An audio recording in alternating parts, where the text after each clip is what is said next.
Nā, I pātaihia ngā kaitōranga pū kia whakaputa I o rātou whakaaro ki te whakau tokatanga o te reo Māori ki ngā kura katoa I te rānei me te aha rangi rua ana, tōtara wāhi rua ana rātou.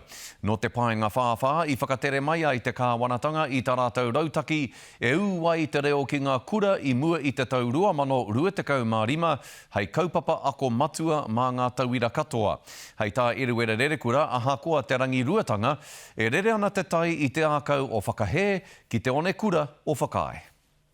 Mehe mea ka whakauru te reo ki ngā kura ko tahi no waiho tōna a wangawanga. Ko tāku e hia ana kia tia ki te kaunga o te reo. Mehe mea ka tukuna whānui tia ki ngā kura, tēnā pēr ka ngaro te kaunga.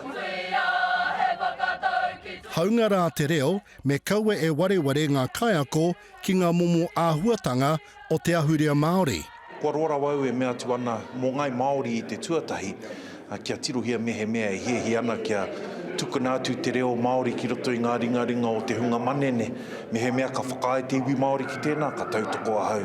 Mā te Māori anake te reo e hāpai, mā te hunga manene hoki. When we're teaching young people our language, that actually they understand everything that goes with it, that it's not just the language, actually there's the tikanga that surrounds it, there's the mauri, there's the mita of the reo, all of that kind of stuff. I hope is, if we talk about teaching kids in school, I hope they're getting that education too. Hei tā tēnei mema no ngā hinara, kei ngā kura te tikanga.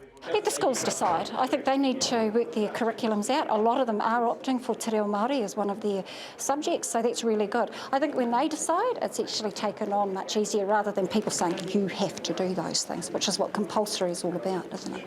Kia ora ana, Alfred. Hioi mō tēnei tangata kuki airini, mea te tukutuku te whakauru o te reo ki ngā kura. I'd support us working towards that. I think that's really important.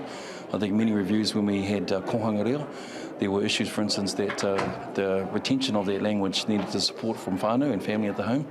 So people needed to work on that. So to me, I'd support the fact is that we should work towards a way of acknowledging Māori as one of the official languages in New Zealand. Engari, he orite tō rawa hia mō te hitori o Aotearoa. I think New Zealand history should be compulsory in schools. I've always been of that thought anyway.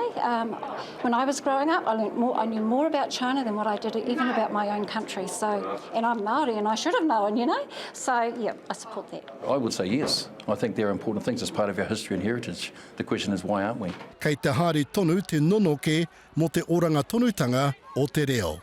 Iriwere rerekura te karare.